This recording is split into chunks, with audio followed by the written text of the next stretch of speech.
안녕하세요. 오늘도 사연 살롱을 찾아주셔서 감사합니다. 저는 결혼 12년 만에 중지부를 찍고 현재는 누구보다 자유롭게 살고 있는 30대 후반 여성입니다. 아이는 초등학교 다니는 쌍둥이 딸이 있고요. 그래서 현재는 저까지 여자 셋이 시끌벅적하게 살고 있어요. 뒤늦게 처자식의 빈자리와 소중함을 깨달은 남편이 최근까지도 울며 불며 매달리긴 했지만 받아주고 싶은 마음 1도 없고요. 헤어질 때도 그렇게 깔끔하게 헤어지지 못했어요. 이혼 전에는 입만 살아서 자기가 엄청 쿨한 사람이라는 듯 입방정을 떨던 남편이었는데 진짜 헤어질 때는 그렇게 찌질할 수가 없더라고요. 그렇다고 제가 억지를 부리며 남편의 것을 뺏을 생각은 애당초부터 없었는데 그럼에도 불구하고 제가 유리하게 이혼이 성사된 건 사실이었어요. 그만큼 그 결혼 생활에 저의 기여도와 희생이 많았던 거죠. 하지만 남편은 인정할 수 없다며 저를 힘들게 했는데 나중엔 제 마음을 돌려 이혼 자체를 없던 일로 만들려 하더군요. 하지만 제가 미쳤나요? 어떻게 한 이혼인데 제가 이 기회를 놓치겠냐고요. 그리하여 최근엔 저도 좀 세게 나가면서 남편과 완전히 쫑이 났는데 그 기쁜 마음을 함께 나누고자 이렇게 사연을 보내봅니다. 저랑 남편은 같은 회사에서 만났어요. 저보다 남편이 4살 많았는데 제 상사였죠. 그리고 1년 가까이 저를 쫓아다녔고 남편의 열렬한 구애 끝에 정식으로 사귀게 된 저는 나름 사랑을 많이 받으며 연애를 했어요. 적어도 그때는 남편이 나이 먹고 찌질하고 치사한 아저씨가 될 줄은 몰랐거든요. 그렇게 2년 정도를 만났고 제 나이 27살에 남편과 결혼했어요. 제가 저희 집 막둥이인데 제 위로 언니가 2명 있거든요. 첫째 언니랑 저는 나이 차이가 무려 8살 차이가 날 정도로 나이 차이가 있는데 둘째 언니도 저보다 6살이 많아요. 그래서 제가 대학에 갔을 땐 이미 2 언니들이 결혼해 출가를 했고 또 조카들도 있었는데 결혼한 언니들이 형부들한테 사랑받고 안정적으로 사는 것이 좋아 보였어요. 그래서 나도 가급적이면 좋은 사람을 만나 30을 넘기지 않고 결혼하고 싶었는데 마침 남편을 만나 연애를 하고 있으니 자연스럽게 결혼까지 하게 되었던 거죠. 그리고 제가 막내라 저만 부모님과 지내고 있었는데 저희 부모님은 서운해 하시면서도 내심 홀가분한 눈치셨어요. 저희 부모님이 원래 사이가 참 좋으셔서 저까지 결혼시키고 나면 둘이 방방 곳곳을 여행 다니며 살고 싶다고 하셨거든요. 2분 다 젊었을 때부터 여행광이었는데 처음 만나게 된 계기도 여행지에서 만나 부부의 연을 맺게 되신 거였어요. 그래서 감사하게도 어릴 때부터 저도 부모님 따라 여행을 많이 다녔는데 어릴 때 종종 그런 이야기를 한 적이 있었어요. 내가 커서 돈 많이 벌면 엄마 아빠 비행기 타고 해외여행 보내줄게. 이렇게 약속을 할 정도로 어린 나이였지만 부모님이 여행을 좋아한다는 걸 알고 있었는데요. 그리하여 제가 대학을 다니면서 아르바이트를 하며 돈을 벌면서 언니들과 자매 계를 하게 되었어요. 직장을 다니던 언니들이 먼저 시작했고 저도 아르바이트를 하면서 합류했는데 취직하기 전까지는 매달 5만 원씩, 직장을 다니고 나서부터는 10만 원씩 내고 있었어요. 그리고 관리는 어쩌다 보니 시집 안 간 제가 하게 되었는데 제가 결혼하게 되었음에도 그냥 하던 사람이 하자고 제가 쭉 하게 되었어요. 그리고 자주 언니들에게 아빠가 환갑이 되면 2분에게 유럽 여행을 선물하자고 이야기를 했는데 언니들도 모두 동의한 일이었어요. 거기에 언니들과 모은 회비가 있으니 부모님 생일이나 어버이날도 걱정 없이 좋기만 했는데요.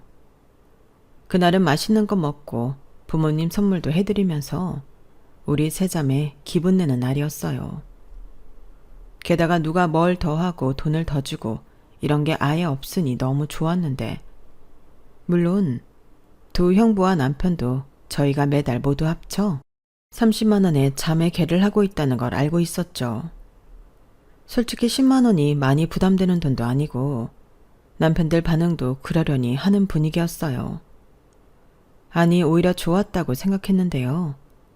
장인 장모님한테 뭘 해야 할지 모를 텐데 저희 자매는 회비를 걷어 그걸로 다 해결했으니 어찌 보면 남편들 입장에서도 고마울 거라고 생각했어요. 물론 큰형부는 우리 중에 나이도 제일 많고 부모님을 일찍 여의어 저희 부모님에게 더 잘했는데, 그래서 아무 날이 아니어도 저희 부모님을 모시고 가까운 거리 나들이도 다녀오고 외식도 자주 하며 신경을 많이 써줬어요. 그 모습을 보며 은근히 저도 우리 남편도 큰형부 같았으면 좋겠다고 생각했는데, 저희 남편도 막내인지라 그런 부분에서는 둔하더라고요. 하지만 그건 어쩔 수 없는 거라 생각하며 서운해하지 않으려 했는데, 작은 형부도 굳이 나누자면 그런 류의 사람이었거든요. 그렇게 저는 결혼했고 남편도 저희 집의 막내 사위가 되었어요. 그리고 동시에 저도 시댁의 막내 며느리가 되었는데요. 남편 위로는 3살 위인 아주버님이 계셨고 제 위인 손윗 동서, 즉 형님도 계셨죠. 거기에 저희 시댁은 꽤 먼 시골이었는데 시부모님은 농사와 장사를 동시에 하시는 분이셨어요. 그리고 다행히도 며느리 덕을 봐야겠다고 생각하시는 분도 아니셨고, 제가 처음 결혼 허락을 받으러 시댁에 갔을 때도 이 말을 제일 먼저 하셨는데요. 그 말이 뭐냐면, 우리는 다른 거 바라는 거 없다. 니들만 알아서 잘 살면 돼. 우리는 도와줄 수 있는 것도 없으니 각자 알아서 잘 살자. 우리도 너희한테 최대한 기대지 않으려 노력하마. 이거였어요. 그 말을 듣는데 걱정했던 거랑 너무 달라 어색하게 웃기만 했던 것 같았는데, 시부모님은 그 말을 지키시는 분들이었죠. 다만 아주버님도 그렇고 남편도 이혼하면서 와이프한테 대리 효도를 바라는 이상한 성격이었는데 아주버님이 특히 심했어요. 그래서 형님이 마음고생을 많이 했죠. 동서는 좋지? 서방님은 동서한테 며느리 둘이 어쩌고 성교 안 하잖아. 네? 며느리 둘이요? 그런 걸 누가 해요? 누가 하긴 내 남편이 하지. 아주 지긋지긋해. 부모님도 안 시키는 시집살이를 남편이 시킨다니까. 저런 인간인 줄 알았으면 결혼 안 하는 건데. 난 완전 속아서 했잖아. 그래도 두 분 사이 좋아 보이시던데. 뭐 그것만 아니면 괜찮지. 그리고 나도 맏며느리라 어느 정도는 해야 한다고 생각하는데, 그래도 그거 알지? 옆에서 막 시키려면 하라고 했던 것도 하기 싫은 거. 진짜 딱 그렇다니까. 명절이나 제사 때는 더 하지. 아, 힘드시겠어요. 말해 뭐해. 그래도 장남이고 맏며느리니까 책임감 때문에 그러는 거겠지. 그리고 나도 인간적으로 우리 시부모님이 나중엔 그런 건 좀 알아주실 거라고 믿어. 동서, 말이 나와 하는 소린데 오해는 하지 말고 들어줘. 나는 동서랑 끝까지 사이 좋게 지내고 싶거든. 그리고 도리적으로 동서는 늦게 시집왔고 우리보다 시댁이라고 더 챙기는 것도 없으니 나중에 재산 가지고 쌓아놓은 일은 없었으면 좋겠다. 내가 지금까지 말했잖아. 난 도리도 하고 또 남편한테 달달 볶인다고. 근데 우리랑 동서네가 유산이라도 똑같이 받아봐. 내 입장에서는 얼마나 억울하겠어? 동서도 그 부분은 동의하지? 그렇게 형님은 마음고생을 많이 하는 반면 자기 고생하는 걸 꼭 보상받겠다는 의지가 강했어요. 그리고 나중에 생각해보니 그건 그거대로 괜찮다는 생각이 들었는데요. 시부모님 재산에 욕심 있는 사람이 어련히 나보다 더 잘하려고 할까? 그러면 나는 재산만 양보하면 시댁 관련 일에는 크게 상관하지 않아도 될 것 같았는데요. 그래도 그때도 형님의 말투와 태도에 살짝 기분이 별로라. 당시에는 긍정도 부정도 아니게 웃어넘겼어요. 일단 결혼 초반 양가의 분위기는 그랬네요. 그리고 쌍둥이를 낳기 전까지는 저희 부부는 맞벌이를 했는데 쌍둥이를 낳고는 도저히 직장을 계속 다닐 수 없어서 제가 회사를 그만두게 되었어요. 아무리 시터를 고용한다고 해도 그 비용이 만만찮은 게 이유였죠. 아이가 둘이다 보니 시터 이모님에게 드리는 비용도 달랐는데 그 돈이 제가 버는 돈을 고스란히 시터 이모님에게 들어야 하는 수준이었어요. 그래서 그렇게 남는 것도 없이 남의 손에 애 맡기고 사느니 엄마인 내가 애들을 보는 게 낫겠다고 생각이 들었는데 그 당시엔 남편 연명이 결혼 전보다 올랐기에 아이들이 커서 어린이집에 가기 전까지는 외벌이를 하자고 부부가 합의를 봤어요. 그러니 그때부터는 제가 남편한테 돈을 받아 생활하게 되었는데요.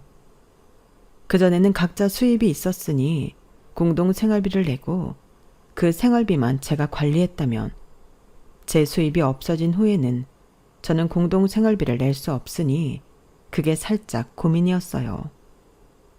그때까지 남편의 인성을 믿었지만 돈을 벌다가 돈을 벌지 않으니 남편 돈으로 살면서 눈치 보고 무시당할까 걱정이 되었거든요. 그래서 직장을 그만두는 문제로 남편과 상의할 때 돈 얘기를 많이 했는데 남편이 대수롭지 않다는 듯 먼저 이렇게 말했어요. 뭘 그렇게 심각해. 내가 내 카드값이랑 보험비, 핸드폰비 같은 거 빼고 나머지는 자기 다 줄게. 자기가 거기에서 생활비 쓰고 자기 필요한 것도 하고 그렇게 하면 되잖아. 정말? 그럼 나야 고마운데 자기가 괜찮겠어? 안 괜찮을 게 뭐가 있어. 자기 뭐 집에서 놀고 먹고 싶어서 회사를 그만두는 거야? 아니잖아. 나 그렇게 후진 사람 아니거든. 우리 형수도 전업주부야. 알지. 근데 요즘 남자들은 맞벌이 하고 싶어 하니까. 자기는 지금까지 나랑 같이 한 세월이 얼만데 나를 몰라? 맞벌이 하면 좋기야 하지. 근데 우리 쌍둥이는 나는 오히려 자기가 회사를 그만두고 애를 본다고 결정해줘서 그게 더 고맙지. 그럼 나도 걱정하지 않고 밖에서 일할 수 있잖아.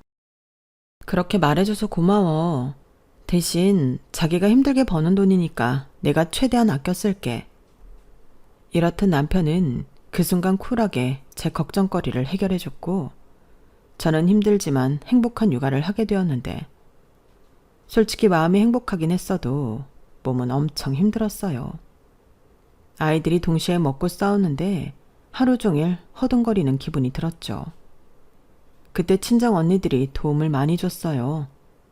아무래도 저보다 육아 선배들이고 막내 동생이 쌍둥이를 낳아 힘들 거라는 걸 잘 알아서 직장을 다니고 개인 가게를 하고 있음에도 휴가를 내고 장사하는 시간 중 짬을 내어 저와 조카를 돌보겠다고 저희 집에 자주 왔는데 그렇게 정신없이 아이를 키우며 살다 보니 2년이란 시간이 순식간에 흘렀어요.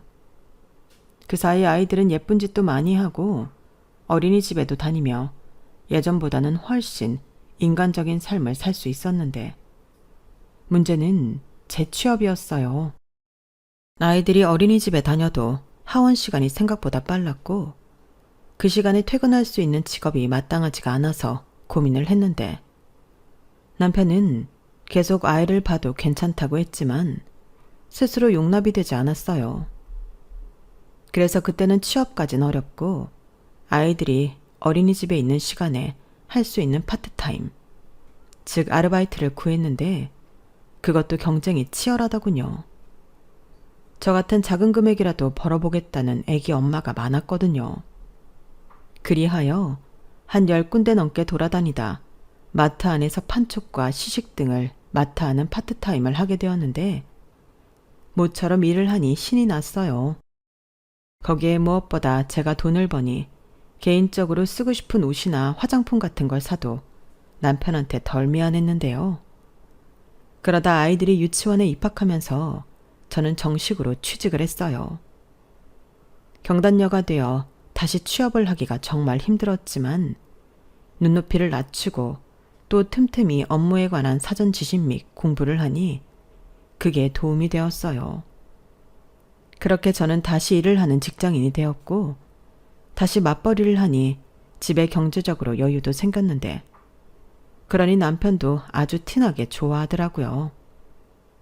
말로는 와이프가 능력이 있다는 것이 증명되어 좋다고 하지만 저도 척하면 척인데 그 말을 믿진 않았죠. 그래도 사람 마음이 다 똑같지 하며 그런 남편의 마음도 이해했던 저였는데 그간 짧지 않은 시간 외벌이로 힘들었을 남편을 위해 제 첫 월급이 나오는 날 남편 용돈도 두둑하게 챙겨줬어요. 그러면서 다시 각자의 수입은 각자 관리하고 생활비와 아이들 교육비를 추가로 우리 부부가 공동으로 내기로 하면서 제가 남편에게 월급 통장을 돌려줬는데 그때는 남편이 좋아서 입이 아주 귀에 걸리더군요. 물론 저도 사람이라 이참에 제가 경제권을 모두 갖고 돈을 관리하고 싶은 마음이 없진 않았어요. 하지만 저도 돈 버는 게 힘들다는 걸 알고 또 자기가 번 돈, 자기가 관리하는 게 맞다 싶어 남편에게 월급 통장을 돌려줬는데 그 후에 엄청난 일이 벌어질 거라는 건 알지 못했어요. 그리고 다시 맞벌이 부부로 돌아가면서 유치원에 다니는 아이들이 갑자기 아프거나 둘 다 야근을 해야 할 때면 발을 동동 구르며 친정 식구들에게 의지하며 지냈는데 그때까진 큰 불만은 없었어요. 다른 사람보다 행복하다고는 말하기 어려워도 다른 사람만큼은 산다는 그런 생각으로 살았거든요. 그러다 아이들이 초등학교에 입학했고 그때는 진짜 죽을 맛이었는데 학교 가면 더 수월해질 줄 알았더니 그게 더 문제였어요. 일단 학교 시간이 너무 빨랐고 그 두 아이를 학원으로 돌리며 케어를 하려고 하니 매일이 전쟁이더라고요. 엄마, 나 학원 안 갈래. 집에 가서 다른 애들처럼 간식 먹고 놀고 싶어. 엄마, 나도 힘들어서 학원 가기 싫어. 학원 가면 캄캄해질 때까지 집에도 못 가잖아. 이렇게 제 핸드폰에 불이 나는데 좋게 달래는 것도 한두 번이지. 정말 돌을 닦는 마음으로 아이 둘을 키웠어요. 하지만 남편은 그런 고충도 모르고 평소와 다르지 않은 직장 생활을 했는데 뻑하면 회식이다 모임이다 하면서 집안일은 관심도 갖지 않았어요. 독박육아라고 하잖아요. 생각해보니 저는 쌍둥이를 낳고 줄곧 독박육아를 하고 있었는데 그 덕에 저는 결혼 전보다도 많이 먹어도 8kg가 빠졌고 남편은 20kg 찌는 놀라운 변화를 겪었는데 원래 4살 차이가 나던 저희는 종종 나이 차이가 많이 나냐는 질문을 받게 되었어요. 그때면 남편이 아니라고 정색도 많이 했는데 속으로 엄청 고소했죠. 그렇게 평범한 저의 결혼 생활이 이어졌어요. 형님이 있고 또 형님이 대부분 알아서 했지만 그래도 며느리라 어느 정도의 스트레스는 받고 살았고 남편과도 사이가 좋았다가 나빴다가 싸웠다가 화해했다가를 반복하며 살았는데 그러던 중 시부모님보다 나이가 많던 저희 아빠가 양가 부모님 중에 가장 먼저 환갑을 맞이하게 되었어요. 그리고 저희 자매는 기쁜 마음으로 저희들이 모은 회비를 사용해 친정 엄마까지 해서 두 분이 동유럽 투어를 다녀올 수 있는 여행을 계획했는데요.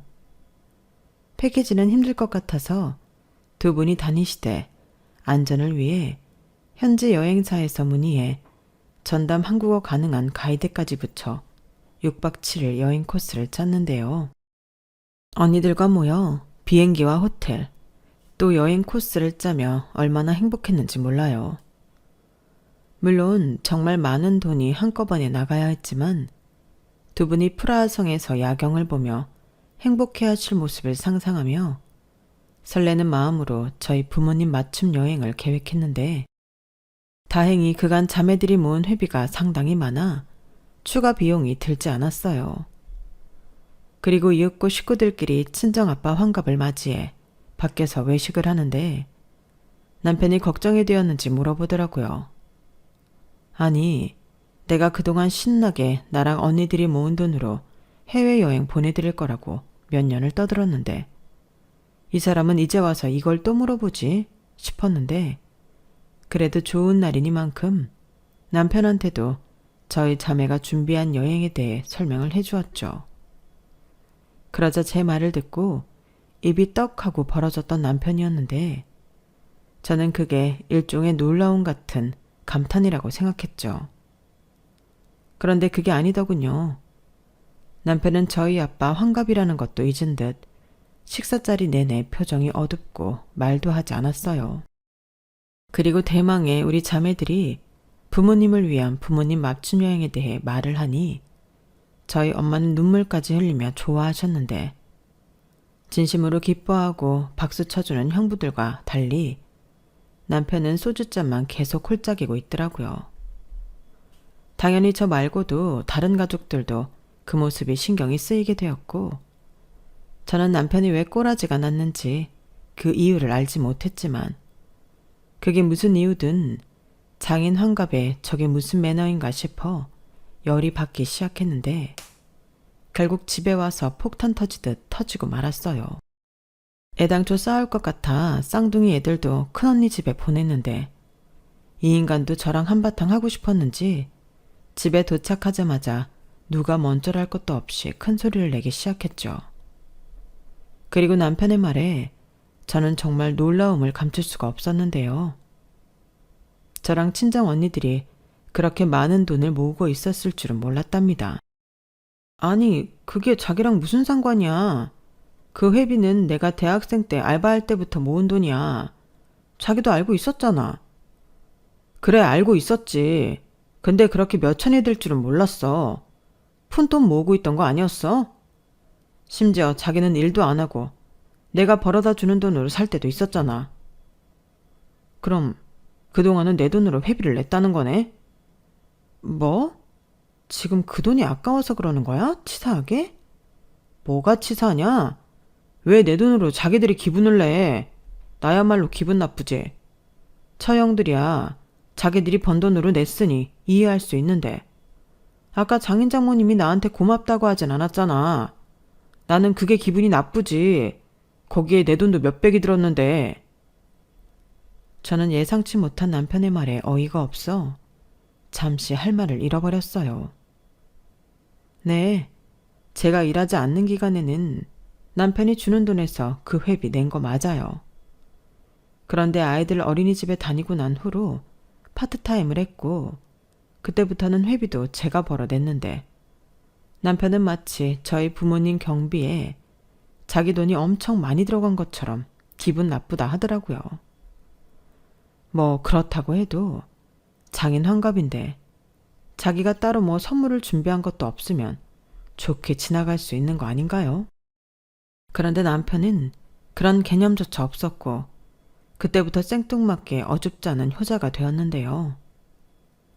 장인 장모님 유럽 여행 보내드리면 그럼 우리 엄마랑 아빠는 자기 3년 있으면 우리 아버지도 환갑인데 똑같이 해줄 거야? 내가 자기가 똑같이 해준다고 하면 아무 말 안 할게.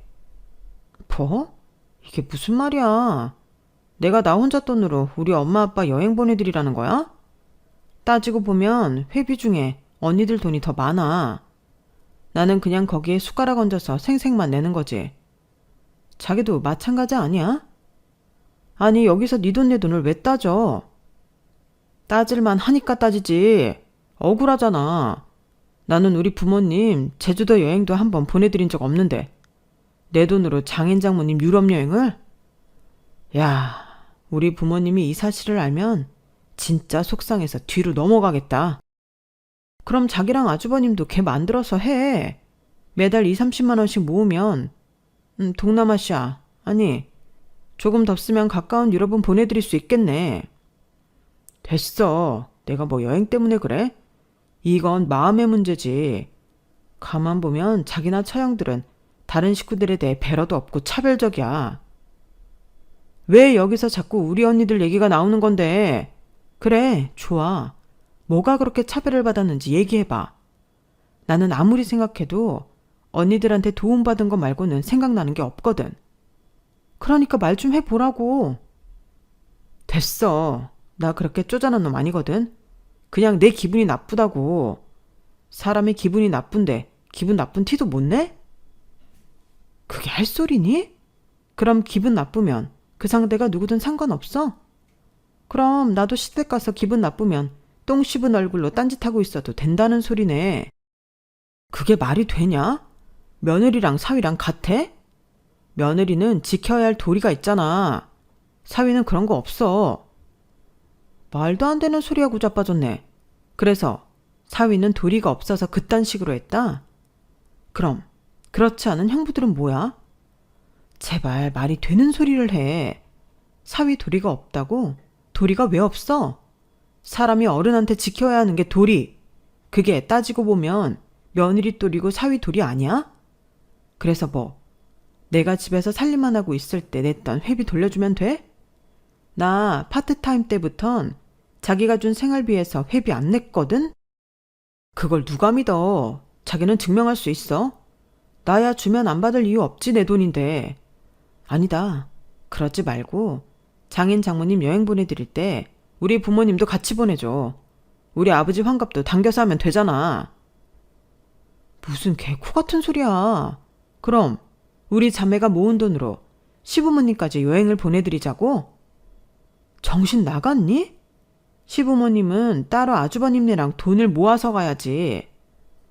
어차피 가는 김에 같이 가는 건 조금만 추가하면 되는 거잖아. 가성비 따져야지. 그리고 멀어서 부모님들 서로 잘 만나지도 못하는데 이참에 여행 다녀오시면 친해지고 좋지. 야! 저는 남편의 말도 안 되는 쌩때에 그때 버럭 소리를 지르고 말았어요. 정말 저렇게 생각해서 말을 하는 건지 그냥 억지를 부려보고 싶은 건지 그 의중을 알 수 없었는데 확실한 건 그때 남편에게서 정이 확 떨어졌다는 거였죠. 아니, 탐을 낼 걸 내야지. 언니들이랑 모은 돈을 탐을 낼 수가 있죠. 저는 차마 언니들한테 저딴 소리를 전달할 수 없었어요. 하지만 언니들은 제부가 왜 화가 났는지 걱정하며 많이 궁금해했고 저는 없는 이유를 만들어내느라 진땀을 흘려야 했는데요. 그날 이후 제 결혼 생활은 완전히 달라졌어요. 이건 뭐 시집살이가 아니라 남편살이라고 해야 할 정도로 저를 괴롭히더라고요. 평소 아침도 안 먹는 사람이 밥을 먹겠다고 했고 꼭 따뜻한 갓 지은 밥에 국이랑 기본 반찬 3가지 정도는 있어야 한다고 했는데 콧방귀도 끼지 않았어요. 지나나나 아침에 일어나 출근 준비하기 바쁜데 무슨 밥이냐고 정 먹고 싶음 우유에 시리얼 말아서 먹고 가라고 했는데 자기는 저보다 무려 1시간이나 늦게 일어나고 지 몸 하나 준비해서 나가지만 저는 애들 등교 준비까지 정말 전쟁이 따로 없거든요. 그런데 거기에 갓 지은 밥으로 아침상까지 차리라니 말도 안 되는 소리였어요. 참고로 저희 딸들은 아침을 먹으면 속이 안 좋아 과일이랑 요거트 정도로만 아침을 해결하고 가는데 만약 애들이랑 똑같이 일어나 그거라도 먹겠다고 하면 챙겨줬을 겁니다. 거기에 걸핏하면 화장실이 왜 이렇게 더럽냐. 회사 화장실보다 우리 화장실이 더 더럽다며 힘들어 죽겠다는 사람한테 화장실 청소를 하라고 등 떠밀고 원래 재활용 쓰레기 버리는 건 남편 담당이었는데 그딴 거나 하니 제가 자기를 무시하는 거라며 쓰레기도 안 버리겠다고 하는데 참는 것도 한계가 있었어요. 그리고 자기 형수에 비하면 저는 정말 자기 부모님한테 하는 게 없는 것 같다며 하루에 한 번씩 시댁에 무난 인사 문자를 드리고 자기한테 검사를 받으라고 하는데 그 말을 들었을 땐 진심으로 저게 미쳤나 싶어 살기 어린 눈으로 남편을 쳐다봤었죠. 그렇게 사람을 짜증나게 하고 못 살게 굴더니 결정적으로 자기는 기분이 나빠서 제가 회사를 그만둔 시간만큼 생활비를 주지 않겠다고 하더군요. 거기에 파트타임은 끼면 안 되니 정확히 5년 동안 생활비와 아이 교육비를 주지 않겠다고 선언했는데 그땐 저도 완전히 뚜껑이 열려서 이렇게 말했어요. 내가 놀았어? 나는 그때 내 개인적으로 쓰는 돈 없이 생활비 쓰고 애들 키웠어. 전세자금 대출금이랑 공과금도 내고 살았잖아. 그거 다 알면서 어떻게 그런 말을 해? 그럼 나더러 혼자 벌어 그걸 다 하라고? 그럼 생활비 안 내놓는 대신 내가 했던 대로 자기가 살림하고 애들 키울 건가 보지? 그래, 나도 돈 안 벌고 집에서 애나 보고 쉴 수 있으면 5년 동안 쉴래. 나는 뭘 위해서 그동안 참고 돈을 번 거야? 장인 장모님 여행 보내드리려고 그랬나? 뭐? 진짜 치사하다. 아니 그 정도까지 찌질하면 그건 정신병이지. 됐어, 관둬. 생활비랑 애들 교육비도 안 주고 싶은 거지? 그럼 내가 왜 자기랑 살아야 할지 모르겠네. 헤어지자. 너 참, 그렇게 말하면 내가 무서워할 줄 알아? 아니, 이왕 모은 그 돈에 우리 부모님까지 껴서 여행 보내드리자고. 아님 내 몫을 달라니까? 그럼 나도 그 돈 받아서 우리 부모님한테 효도나 해야겠다. 며느리는 친정시댁 차별하니까. 진짜 끝까지 유치하게 이럴래? 정말로 그 돈 받길 원하는 거야? 당연하지. 자그마치 5년치 회비야. 내가 계산을 해봤는데 매달 10만 원씩 내는 거라고 했지? 그럼 딱 600만 원이네. 계산을 할 거면 똑바로. 나 파트타임하고 나서는 생활비에서 회비 안 냈거든? 그럼 5년이 아니라 2년이야. 240만 원이네. 에이, 그렇다는 증거 있어? 있지. 통장에 다 찍혔는데. 가만히 있어봐. 내가 보여줄 테니까.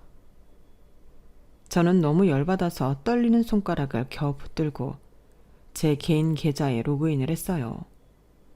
그리고 그때 당시 파트타임으로 번 돈과 그 통장에서 이체한 내역까지 꼼꼼하게 챙겨서 보여줬는데 정작 눈에 불을 켜고 봐야 할 남편은 보는 둥 마는 둥 하더군요. 애당초 5년이라고 우길 생각이었던 거예요. 그런 마음을 모를 저도 아니었죠.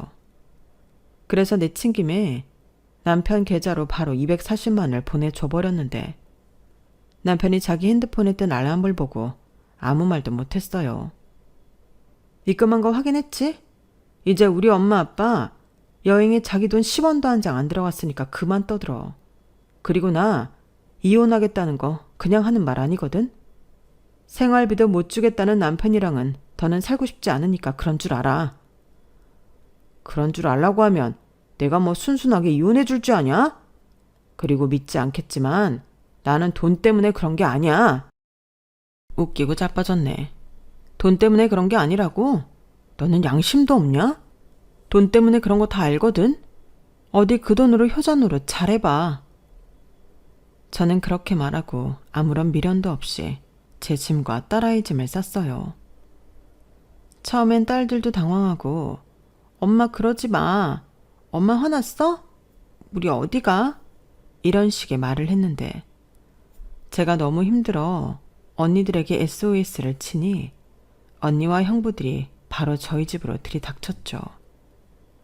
그리고 상황을 몰랐기에 언니들이 둘이 싸웠냐며 저를 말리려 했지만 제가 그간 있었던 일을 말하려 하는 순간 남편이 성질을 버럭 내며 집을 나가더군요. 도둑이 지발절인 거죠. 그러면서 그날 저녁 문자로 저에게 뭐라고 한 줄 아세요? 제가 치사하게 친정 식구들을 불러 자기를 곤란하게 만들려 했답니다. 그래서 자기는 오기가 생겨 더 이혼할 생각이 없고 애들도 넘겨주지 않을 거라고 했는데 저는 그 문자 보자마자 변호사 사무실 쫓아가 이혼 상담 받았어요.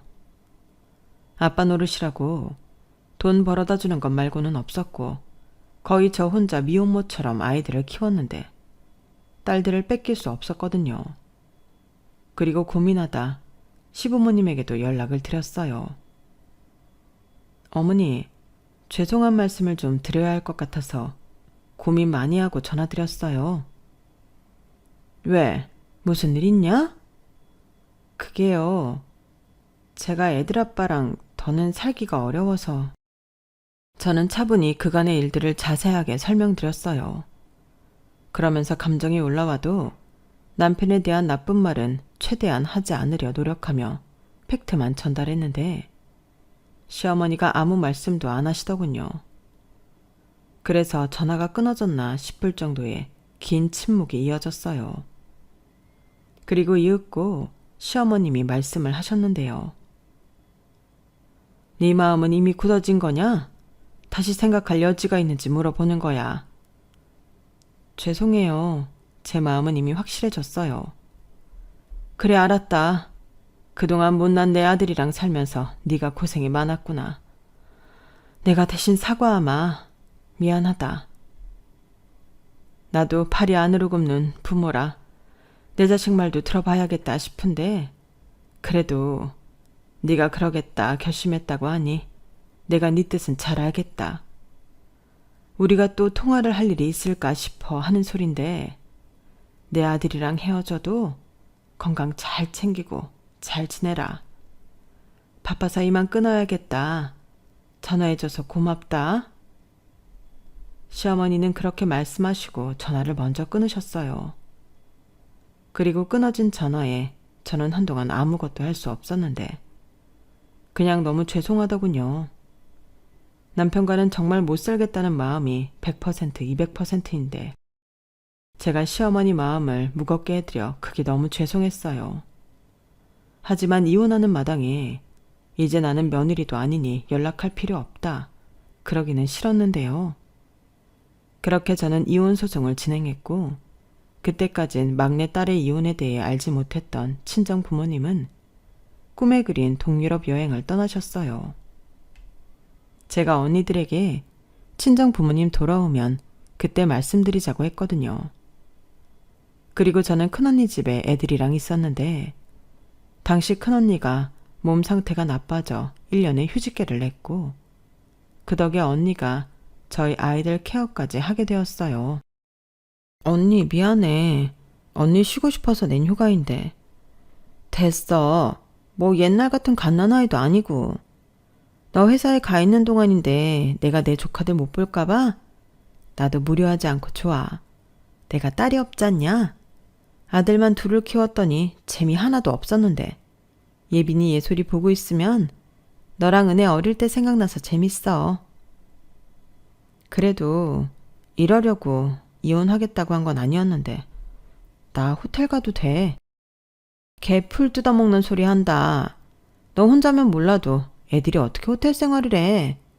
됐고 미안하면 얼른 그놈의 이혼 끝내버려. 내가 진짜 이유를 몰랐을 땐 무슨 이혼이냐 싶었는데 나랑 은혜 네 남편 머리털 다 뽑아놓을 뻔했잖아. 어떻게 사람이 그러냐? 나는 지금도 믿기지가 않는다. 원래 그렇게 뻔뻔한 사람이었어? 아니, 내가 그랬음 결혼하고 애까지 낳았겠어. 근데 세월이 사람을 저렇게 만들어놨네. 아니, 이게 세월 탓을 하는 게 맞나? 원래 저런 사람이었는데 내가 몰랐나? 요즘엔 나도 잘 모르겠어. 됐다. 그래. 어차피 헤어질 마당에 그거 알아서 뭐하게? 국 끓여 먹을 것도 아닌데. 됐고 뭐 하나라도 손해보지 말고 제대로 이혼해. 네 형부 선배가 있는 사무실 간 거지? 그 사무장님이 엄청 꼼꼼히 챙기시더라. 덕분에 뭐 한시름 덜었지 나는. 이래저래 고마워. 나도 빨리 집 구할게. 천천히 해. 이왕이면 엄마 아빠 집 근처로. 아니면 아예 엄마 아빠 집으로 들어가라. 두 분 다 곧 있으면 은퇴하시는데 너네들 있으면 좋지. 생각해 볼게. 엄마 아빠 생각은 또 다를 수 있으니까. 저는 지금도 언니들 없었으면 어떻게 됐을까 생각할 정도로 언니들 도움을 많이 받았어요.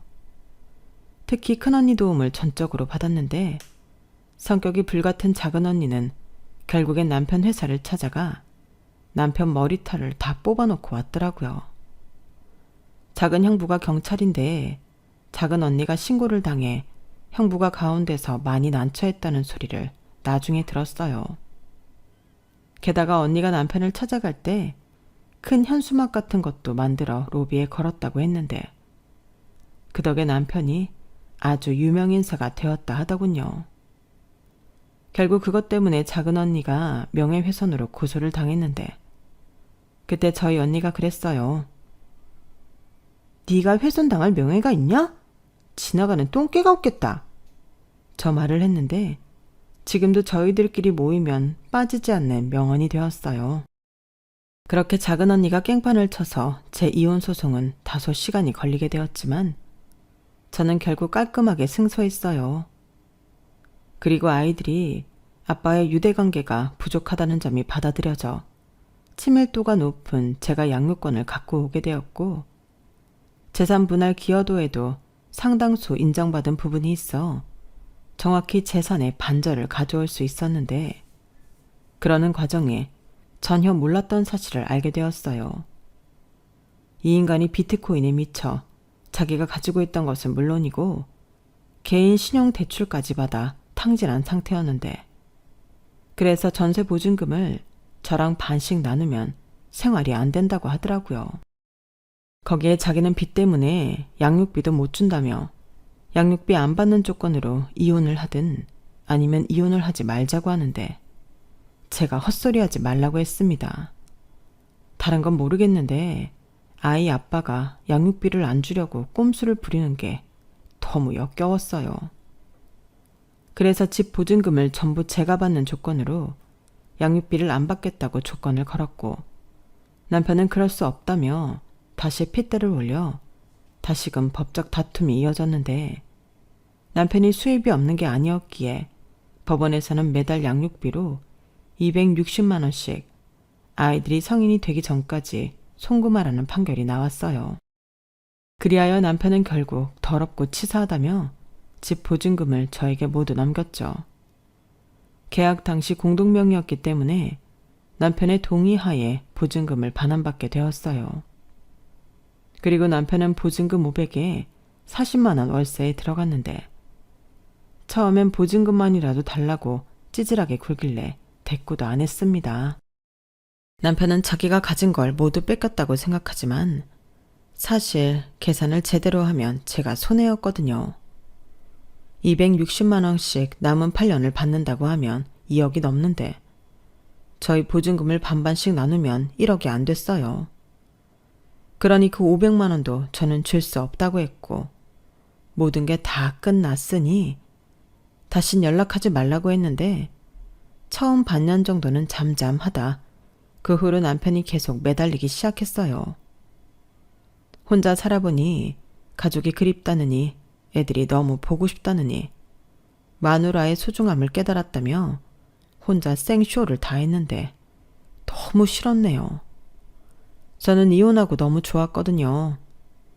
여행을 다녀오시고 제 이혼 소송에 놀란 부모님은 자기들 때문이냐며 꽤 오랫동안 힘들어 하셨는데 제가 아니라고 이렇게라도 알게 되어 다행이지 다 늙어 알았으면 어쩌냐고 설레발을 치니 그건 맞다고 저희 아빠가 그러셨는데 그 후 한동안 부모님 집에 머물며 지냈어요. 적어도 이혼 소송이 마무리되는 동안은 같이 있자고 하셔서 그렇게 했는데 보증금 전부 찾아오고 친정 근처에 신축 빌라를 대출 조금 끼고 구입했죠. 아파트를 갈까도 생각했는데 아이들이랑 넓은 새 집에서 살고 싶었어요. 무엇보다 쌍둥이 딸들이 이 집이 좋다고 선택해서 매매하게 되었는데 발코니에서 방울토마토도 키우고 상추도 키우고 꽃도 키우며 가끔은 발코니 바베큐도 즐기며 재미나게 살고 있습니다. 어떻게 된 게 엄마 아빠가 이혼을 했는데도 아빠를 한 번도 찾지 않는 딸들이었어요. 그래서 제가 혹여 아이들이 제 눈치를 보느라 아빠 얘기를 못하나 싶어 제가 먼저 꺼냈는데 애들이 그러더라고요. 어차피 아빠는 우리들이랑 안 놀았잖아. 우리한테 아빠는 존재감이 없어. 맞아. 쉬는 날에도 혼자 잠만 자고 밖에 나가서 놀기만 하고 아빠한테는 이상한 냄새도 많이 났어. 이렇게 말하는데 오히려 이혼 후 더 밝아진 아이들을 보며 아이러니하게도 저는 이혼한 게 미안한 게 아니라 잘했다는 생각을 했어요. 그 반면 죽겠다는 남편은 자기 집에서도 버림을 받았다고 하는데 한 번은 형님이 전화를 했더라고요. 동서? 아니, 이제 동서라고 부르면 안 되는 건가? 아무튼 잘 지내고 있어? 그게 아니고 내가 이 소식은 전해야 할 것 같아서 말이지. 서방님 집에서 완전히 제명당했어. 뭐라고 하시더라? 내가 언제 해외여행 보내달라고 했냐? 왜 혼자 오바 떨고 네 식구도 못 챙겨서 이 난리를 피우냐? 뭐 이러시면서 당신들 죽어도 장례식에 올 생각도 말라며 쫓아내셨는데 난 이번에 우리 어머님 아버님 무서운 사람이란 거 처음 알았잖아. 뭐 덕분에 어머니 아버님 유산은 모두 우리 차지가 될 것 같다. 고맙다고 이 말하고 싶었어. 이제 형님 동서지간은 아니지만 잘 지내. 더 멋진 사람 나타나면 연애도 하고. 그럼 끊는다. 형님은 저 말을 신이 나서 저에게 하셨는데 나중에 남편이 뭐라 변명하는 말을 종합해 볼 때 돈이 없어 자기 집에 손 벌리러 갔다가 완전히 제명을 당한 거더라고요. 그리하여 빚 때문에 알거지가 됐는데 뭘 어떻게 했는지 갚아도 끝이 보이지 않는다며 저에게 돈을 빌려달라고 했어요. 제가 미쳤습니까? 저런 인간에게 돈을 빌려주게요. 그리고 말이 빌려주는 거지 그 돈 못 받는 돈이잖아요. 그래서 더 확실히 연을 끊어야겠다고 생각했고 작은 형부 도움으로 저는 그 인간이 저랑 저희 딸들에게 접근하지 못하도록 접근 금지 신청을 했는데 나타날 때마다 제가 경찰에 신고를 하니 자기가 무슨 범죄자냐며 억울하다고 소리를 질렀어요.